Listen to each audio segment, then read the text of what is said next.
Gracchus raconte, présente Louis-Ferdinand Céline, entretien avec le professeur Y. Deuxième partie. Vous, en tout cas, du moins je trouve, vous êtes d'une vanité de pan. Allez, montrez-vous insolent. Eh bien, professeur Y, je vais vous fixer une fois pour toutes. Les opinions des hommes comptent pas. Dissertation, bulle, putanat, pouah. Seulement la chose en soi qui compte, l'objet, vous m'entendez? L'objet. Il est réussi, il l'est pas, flûte, zut, du reste, académisme, mondanité. Mais bigre, bougre, vous êtes en pleine dialectique. Y a pas de bigre et de bougre, pas du tout, pas de dialectique. C'est dans le métro que ça m'est venu, pas de dialectique dans le métro. Vous vous moquez de moi?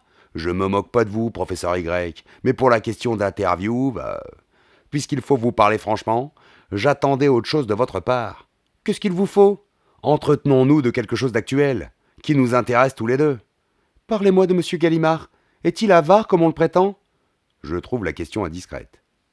Vous pensez à notre interview? Il la paiera pas le prix, soyez sûr. Les gens riches payent jamais le prix. Avec eux, c'est tout l'un ou tout l'autre. Ou bien ils se font gruger à blanc, ou bien ils vous pillent. Tout l'un ou tout l'autre. Ils sont monstres, monstres de nature. Ils vous font écarteler pour une dette de 25 centimes, mais la dernière petite morue leur secoue des millions sans mal. Ils jouissent d'être volés. Remarquez, ils jouissent selon leur boussole folle. Ils godent qu'on les saigne. C'est triste. La boussole folle? La loi des monstres? Vous saviez pas? Non? Parlons d'autre chose. Revenons à notre sujet, le style. Nous étions hostiles, professeur Y. Je vous faisais comprendre. J'essayais de vous faire comprendre que l'inventeur d'un style nouveau est que l'inventeur d'une technique, d'une petite technique. La petite technique fait-elle ses preuves? Elle les fait pas? C'est tout. Tout est là.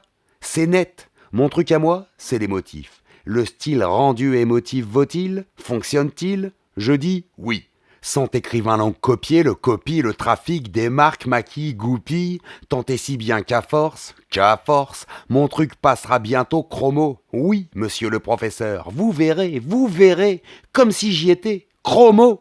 Je vous donne pas 30, 40 ans avant que l'académie s'y mette, sans baffre, 1, 2, 3, 4 coups de dictionnaire, et qu'elle reçoive plus qu'en émotifs et que des émotifs. Sic transit, le sort de toutes les inventions, les petites ou les grandes, pillage, contrefaçon, grugerie, singerie, hargne pendant 50 ans, et puis youst, tout bascule au domaine public, la farce est jouée. L'inventeur, lui, crouni depuis belle. Est-ce qu'il a même existé? On se demande, on en doute. Fut-il ce gros blond joufflu de certaines photos, ou ce petit maigre boiteux qu'on a prétendu? Certains croient savoir qu'il était fouetteur des dames, tortureur de chats, le gros blond joufflu des photos, mais que le petit maigre boiteux raffolait, lui, des croûtons de pain trempés en certains endroits, et qu'il était plutôt mormon de conviction, tandis que le gros blond, était-ce lui, passait ses dimanches à sauver des coccinelles, et les libellules qui se noyaient, que c'était sa seule distraction.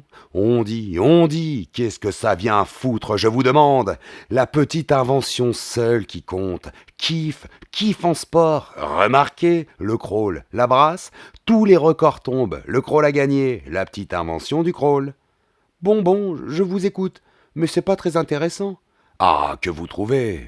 Ah, vous trouvez? Mais rien n'est très intéressant, monsieur le professeur Y. Notez ceci, prenez quelques notes.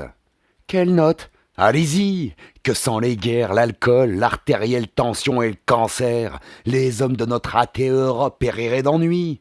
Et ailleurs? En Afrique, ils ont le paludisme. En Amérique, l'hystérie. En Asie, ils ont tous faim. En Russie, ils sont obsédés. L'ennui peut pas avoir de prix sur tous ces inquiets. Diable, vous vous moquez. J'essaie de vous intéresser, je fais le clown. On est là pour l'interview, non? Flûte, zut. Que pensez-vous d'Aristophane? Aristophane, c'était quelqu'un.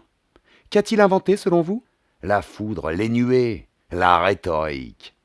Vous admettez que dans l'interview, je vous dépeigne nettement maniaque, obsédé par les petits trucs? Mais voyons donc, mais allez-y, vous en boufferiez de mes petits trucs s'ils vous étaient publicités convenablement, massivement. Oui, je vous en ferai goinfrer de mes petits trucs, à mort, de mes boutons de colle à bascule, de ma mort au rat, de mes triples pignons de vélo, tout ça, de tout ça, si tout vous était présenté américainement, non? Je voudrais voir. C'est tout vu.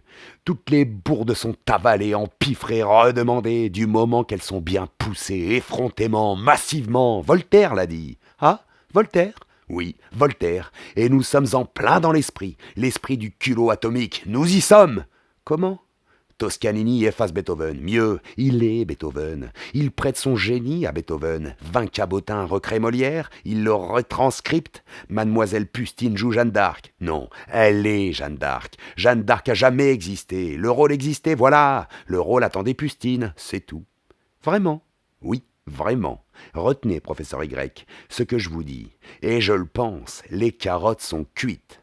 Baste, baste. Y a pas de baste, le faux triomphe, la publicité traque, truc, persécute tout ce qui n'est pas faux. Le goût de l'authentique est perdu, j'insiste, observez. Regardez autour de vous, vous avez quelques relations? Des gens capables, je dis capables, qu'ont la fortune, qui peuvent s'acheter femmes, tableaux, bibelots, eh bien, vous les verrez toujours invinciblement, ces gens capables se ruer sur le faux. Comme le cochon pique à la truffe. Kiffe le prolo, remarquez, lui, c'est l'imitation du faux. Il se paye l'imitation du faux. Le chromo retouché, tenez. Supposez, professeur Y, sans vous parler politique, que vous vous trouviez un beau jour dans le mauvais cas d'être épuré. Épuré, n'est-ce pas, avant tout, ça veut dire voler.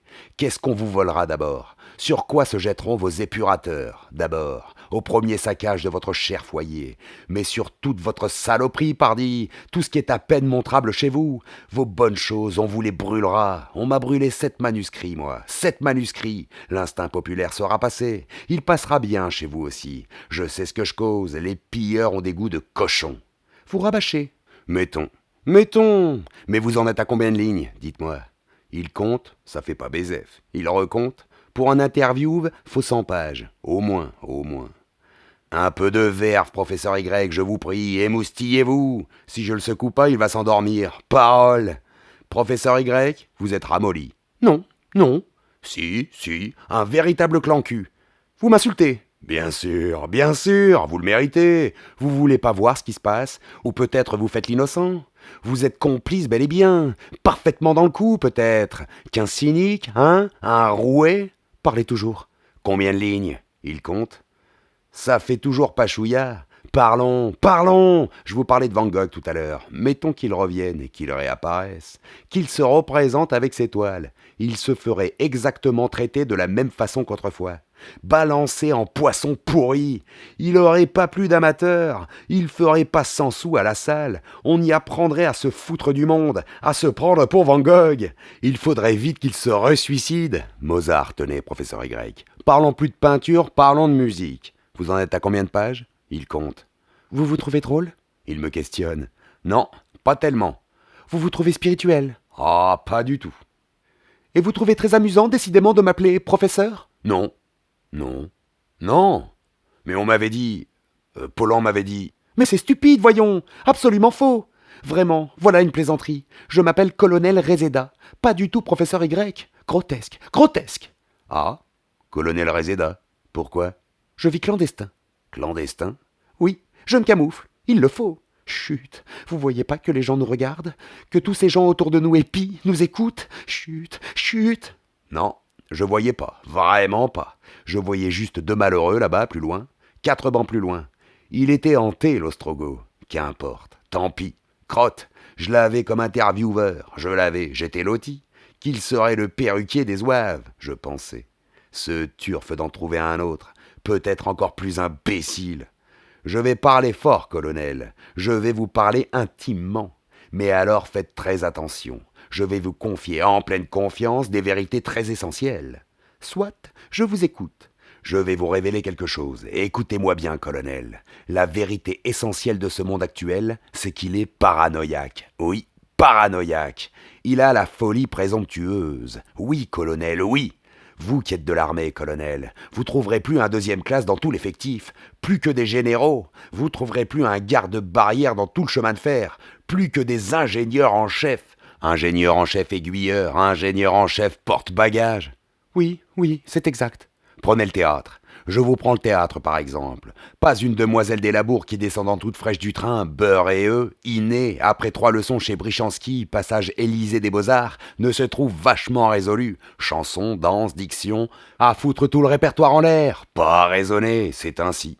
Trouvez donc à relire un petit peu, vous serez reçus. Elles sont plus de votre monde, ces demoiselles, elles sont du monde paranoïaque. Vous les exaspérez, c'est tout. Vous, vos réflexions, la maladie paranoïaque dévaste la ville et les champs. Le moi phénoménal bouffe tout, s'arrête à rien, exige tout. Pas que les arts, les conservatoires, les laboratoires aussi, et les écoles communales donc. Les élèves y passent et les professeurs avec, tout y passe, agrégés, élèves, filles de salle, concierges ne font qu'un. Syndiqués en paranoïa, qu'est-ce qu'ils font de leur temps à l'école, élèves, professeurs? Ils mettent au point leur droit à tout, à la retraite, au grand loisir, au génie, à la médaille d'or, aux médailles d'or, à tous les prix de tous les jurys, à tous les sièges d'académie. Pas un qui demande une petite place dans un cabanon? Non, non, colonel, non, jamais. Vous y avez été, vous, au cabanon? Oh oui, que oui, je parle en connaissance de cause. Votre genre de folie, n'est-ce pas, vous? C'est la jalousie. Oh oui, certainement, colonel. Quand je vois tous ces grands écrivains qu'ont su faire leur nougat cossu, Dieu sait à travers quel déluge, et pas mouillé, hein, pas d'un poil, rusé de rille. Les bras me tombent, je me trouverai mal. De jalousie, Réséda, j'avoue, je vous l'avoue. Parlons sérieusement, colonel. Combien de pages? Il recompte, ça fait pas 50. Il a mal compté. Continuons. Je vous disais, ces écrivains subtils, agiles, dont je suis jaloux à plus pouvoir, c'est atroce. Ils se font tirer 2 films par mois. Et pour la question d'interview, colonel, quelles interviews? Pardon, colonel, pardon. En couleur, sans couleur, à poil, sans poil, du micro-ci, du micro-là, chez eux, hors chez eux, chez Titine, en vacances, au séminaire, en piscine, au fond d'un ravin, au bordel, chez les papous, sans les papous, pour les papous, contre les papous, sous un papou, contre la montre, contre le Tour de France, avec le principal que leur chair moi jouissent, supplie, implore, réjouissent encore, se prodiguent, se reprennent, jutent, déjutent, susurrent, parle à Dieu, lui parle plus, boude, que le monde entier allait, pétitionne qu'on recueille leurs paroles. Vous alors, n'est-ce pas, colonel, vous pouvez parler d'interview, vous existez pas, colonel, vous sabotez l'interview, voilà, c'est simple, voilà, vous sabotez, à genoux, colonel, à genoux, pas et tourneau, la tête ailleurs, non, où qu'on a été vous chercher, encore une vacherie du Gaston, vous avez aucune notion, implorant que vous devez être, vous devez adorer mes paroles, et vous adorez rien du tout. Goguenard mal appris, qui vous a désigné exprès? Je me demande, vous le direz pas, bien sûr. Moi je le dis, colonel, je le crie, le sabotage continue. On veut pas de moi au Figaro? À l'Huma non plus, non que Pravda. Si Léon existait encore, il aurait pas fini d'hurler. Vous l'avais-je dit? Je l'avais dit. L'accord, la collusion est évidente, la conjuration bat son plein. Mais vous me provoquez, ma parole. Il s'étonne. Mais non, je hurle ce qui est. Les autres, les écrivains qu'on aime, sont suppliés, sont révérés. Chaque mot qui leur sort, même leurs silences sont révérés. Leurs intervieweurs sont pâments. Qu'est-ce qu'ils leur disent? Ils leur disent qu'ils sont merveilleux. Comme vous alors? Quelle différence? Moi, que j'ai inventé un petit truc. Et eux, rien du tout. Eh bien moi, je peux vous dégriser de vos folles prétentions. Vous voulez savoir ce qu'on pense, ce que tout le monde pense? Que vous êtes qu'un vieillard scléreux, rabâcheur, aigri, prétentieux, fini. Vous gênez pas, colonel, ne vous gênez surtout en rien. Que vous irez encore en prison, voilà ce qu'on prétend. Ah, si vous pouviez vous m'y foutre, colonel, j'en sortirais plus. Que vous ferez encore des bêtises. Non, non, colonel, perdez l'espoir, seulement de petites inventions. Dites donc, en fait de maniaque, c'est vous le maniaque, le fou des grandeurs. Ah, si vous aviez connu Courcial. Vous n'êtes pas un grand artiste. Non, évidemment, ça se saurait. Vous n'êtes pas un grand écrivain. Non, non plus, bien sûr. Les journaux de mode l'écriraient. Il a fallu bien du courage, dites, à M. Gallimard pour vous publier. Oh oui, laisse beau. Laisse incroyable le courage de Monsieur Gaston. Qu'est-ce qu'ils disent de vous à la NRF? Ils sont ennuyés, fatigués, ne sachant pourquoi. Sur les galères, les officiers étaient pareils, fatigués, ne sachant pourquoi. Ils voyaient bien trop de galériens, et ne faisaient rien eux-mêmes. Ça leur portait sur les nerfs, ça les déprimait, ça les rendait tout idiots. À la NRF, c'est pareil? Oui, pareil, oiseux, excédés, ne sachant pourquoi. Ils ont de très grands artistes à la NRF? Oh là là, des quantités. Qu'est-ce qu'ils font, ces grands artistes? Ils ouvragent leurs ronds, ils les façonnent, ils essayent leurs ronds pour s'asseoir. Leur rond à quoi? aux académies, à la Goncourt, celle du Quai, à l'Académie des Terrasses, à l'Académie Art Gothique, à l'Académie des Voyages, à l'Académie Chèvre et Chou, à l'Académie Bikini, à l'Académie Policière, à l'Académie des Enveloppes, à l'Académie des Cimetières. Et selon vous, tout en chromo, que des ronds chromos. Et comment? Et alors, le public est animal, débile mental, etc.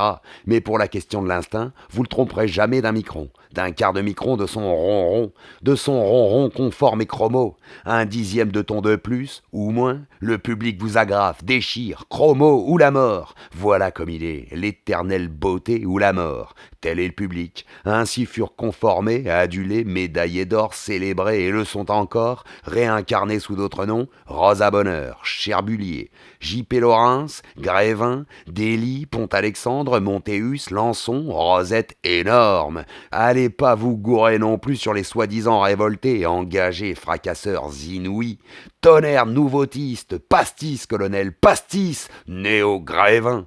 Pas originaux bourriques, traditionnels. Un peu de glaire et quelques fœtus à la place des bouquets de fleurs, c'est tout. Le public s'y retrouve parfaitement. Ah, qui s'exclame le public, quelle foudre, quel futur il nous ouvre, nom de l'Olympe, quel gaillard, quel chromo sanglant, leur muse enfante, parole enfante. Voici bien de l'art, au-delà des mots, au-delà du soi. Ces nouveautistes chient des idées, quel message, regardez-les-moi, ils nous libèrent, ils nous transcendent, ils nous défrichent une nouvelle âme. Vous trouvez ça intéressant? Non, mais ça fait des lignes, comptez. Il compte.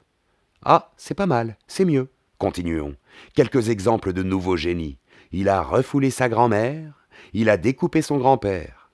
C'est pas très fort. Il baisse plus sa femme, il va épouser son petit frère. Alors, je vous dis pas ce qui se passe entre le grand-père et la grand-mère. Pourquoi? Nous serions dans l'extrême péril, dans la transsubstantation des soi, bien trop au-delà du génie, dans le centre anti-il sublimé. Vous croyez? Oui, comptez vos pages. Il compte 64. Vous êtes gouré, colonel. Ça faisait bien plus tout à l'heure. Mais non. Si. Enfin, je continue.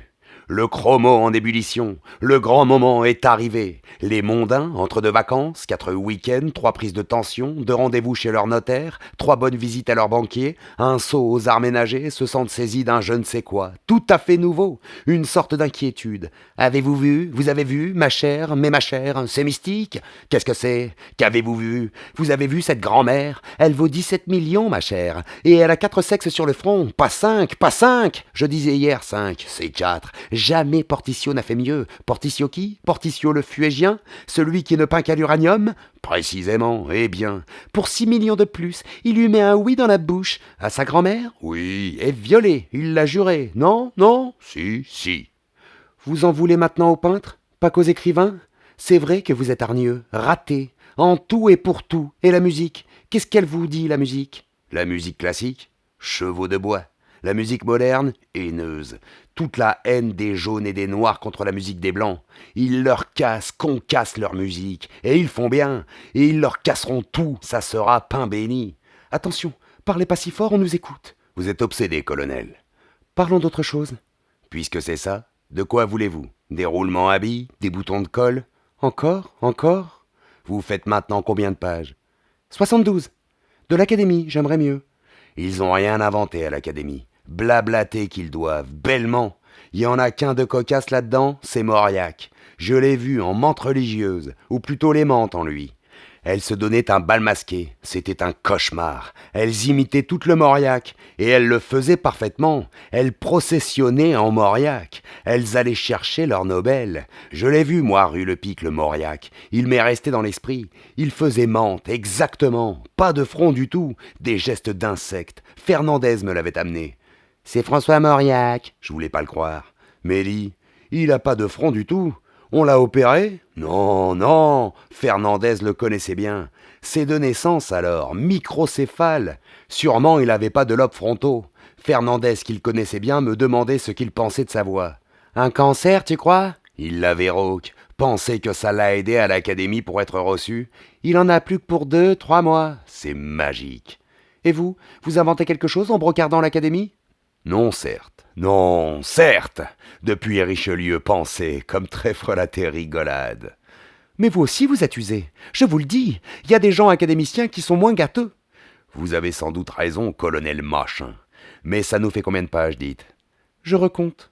80. Qu'est-ce qu'ils vous ont fait à l'académie? Dites-le. Rien du tout. Vous voudriez bien en être. Ah non, non alors. Ils attifent leurs vieillards en singe pour faire rigoler la galerie. Les Goncourt plus cruels encore les condamnent à n'exister pas. Je vais mettre tout ça dans l'interview? Vous croyez que ça intéressera? Peut-être pas. Tant pis. Gaston m'a dit, dépêchez-vous, qu'on parle de vous. Je fais ce que je peux. Si nous reparlions de votre émotif, de votre soi-disant style émotif. Vous croyez qu'il intéressera? Ah non, je ne crois pas, non. Vraiment. Moi toujours, je peux vous dire une chose. Je peux vous dire un peu ce qu'on pense de votre soi-disant style émotif, dans tous les milieux. Milieu populaire, milieu artistique, milieu militaire. Allez-y, enfin, vous m'aidez. Carrément. L'avis de personnes cultivées et d'autres personnes de tous les mondes. Je vous écoute, je vous écoute. De vos sales romans? Et de vous-même? De vos façons? Allez-y. De vos airs effarés? De vos manières de jamais jouer le jeu? Alors. Le pire tartuffe des lettres françaises, voilà.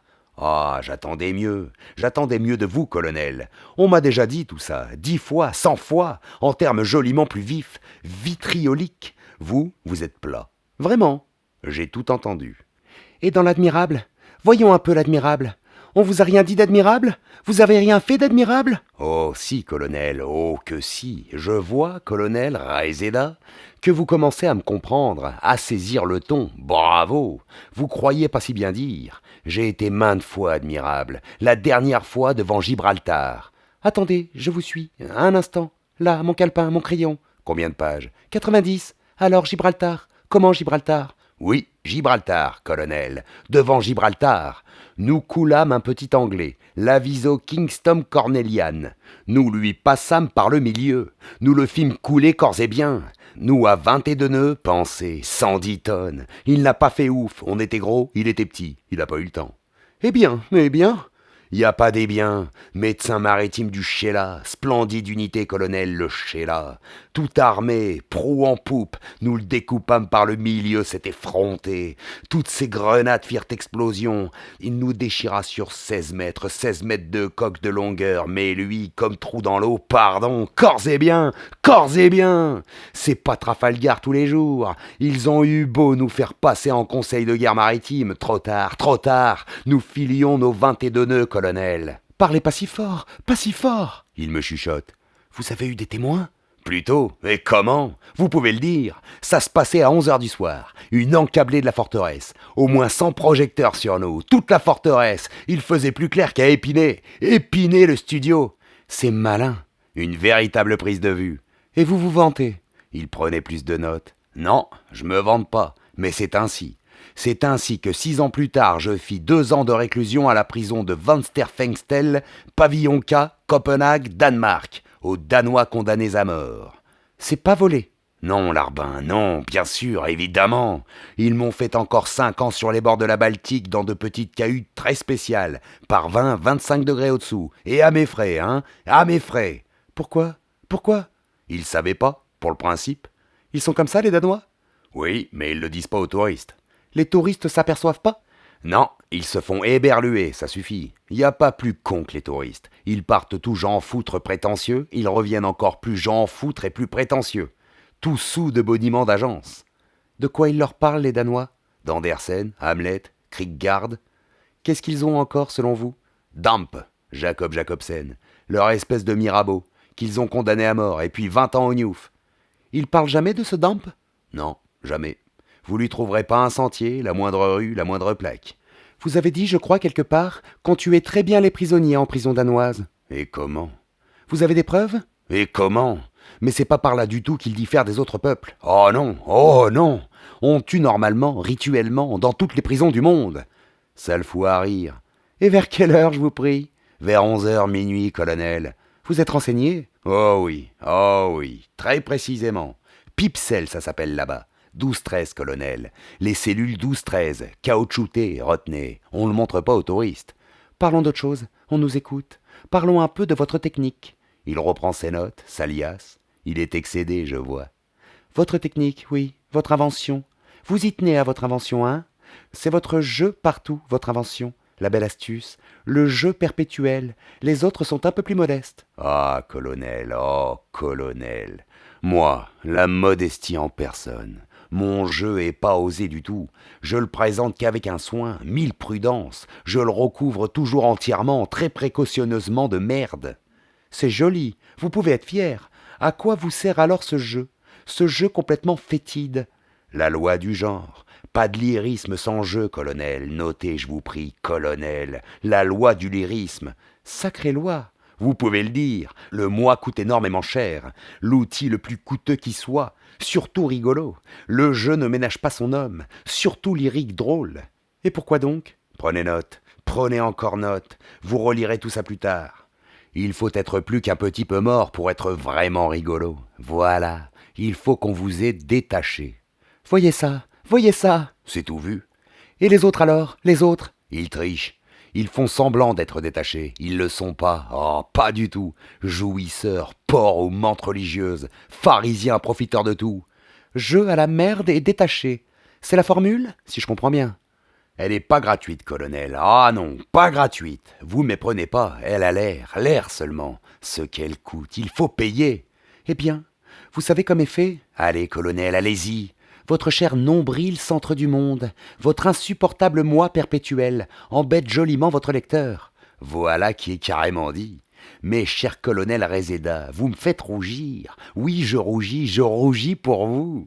Qu'un homme de votre érudition ait jamais compris que le drame de tous les lyriques, rigolos ou tristes, c'est leur jeu partout, précisément, à toutes les sauces, la tyrannie de leur jeu. Leur jeu les ravit pas, je vous jure. Mais comment échapper au jeu? La loi du genre, la loi du genre.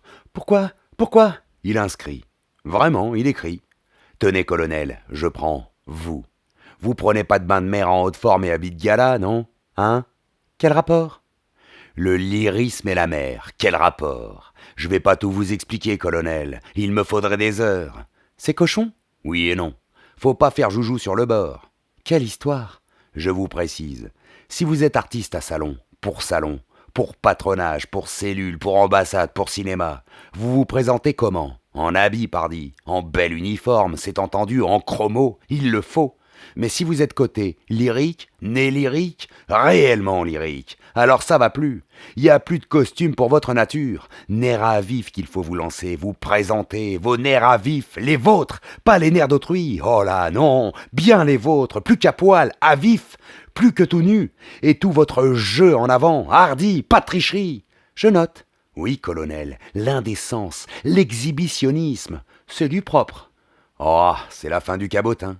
Vous êtes inventeur en plus. Certainement. On me pille assez, on me le prouve. On me passerait encore d'être lyrique. Mais lyrique comique, j'y coupe pas, c'est l'assassinat garanti. Le lyrisme est un peu français. Colonel, vous avez raison. Les Français sont si vaniteux que le jeu des autres les fout en boule. Et les Anglais, et les Allemands, et les Danois, ils se hérissent aussi au jeu d'autrui, comme vous dites. Ah, réfléchissant, y pensant, ils sont peut-être plus sournois, plus discrets, c'est tout, moins nerveux. Mais le fait est universel. Personne n'aime le jeu d'autrui. Chinois, valaques, saxons, berbères, kiff. Ainsi du caca, vous remarquerez. Chacun supporte à ravir l'odeur de son propre caca. Mais l'odeur du caca d'Estelle, que vous adorez soi-disant, vous est beaucoup moins agréable. De l'air que vous hurlez. Vous êtes ordure par système. Votre lyrisme n'est qu'un prétexte. Croyez-moi bien, colonel, je suis pas à une insulte près. Une fois César mis hors la loi, il ne rencontre plus que des assassins. Même pas besoin d'être César. Allez, hors la loi, on m'a tout volé, moi qui vous parle. Et puis on m'a accusé de tout, moi qui vous parle. Surtout dans ma propre famille, on m'a traité d'assassin. On me l'a écrit, et tenez-vous bien, d'assassin de ma mère. Alors vous, n'est-ce pas, colonel? Tout ce que vous pourrez me bafouiller? Qu'avez-vous fait à votre famille? Rien du tout, j'étais en prison. Quelle raison alors? Ils m'avaient volé. Ils avaient peur que je réclame. Alors? Ça veut dire que c'est pas vous, avec vos petites insultes, qu'allez me faire quelque effet. On va mettre tout ça? Comptez combien de pages? 100, juste. Je mets vos remarques sur l'académie? Ça fera pas si mal. Allez, c'est des plaisanteries oubliées. Vous apesantissez pas, c'est tout. Bon. C'est très joli. Vous me cherchez chicane, mais vous ne m'aidez guère.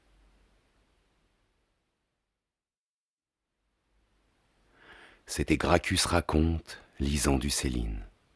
Entretien avec le professeur Y, deuxième partie. Merci pour l'écoute, la suite dans quelques jours.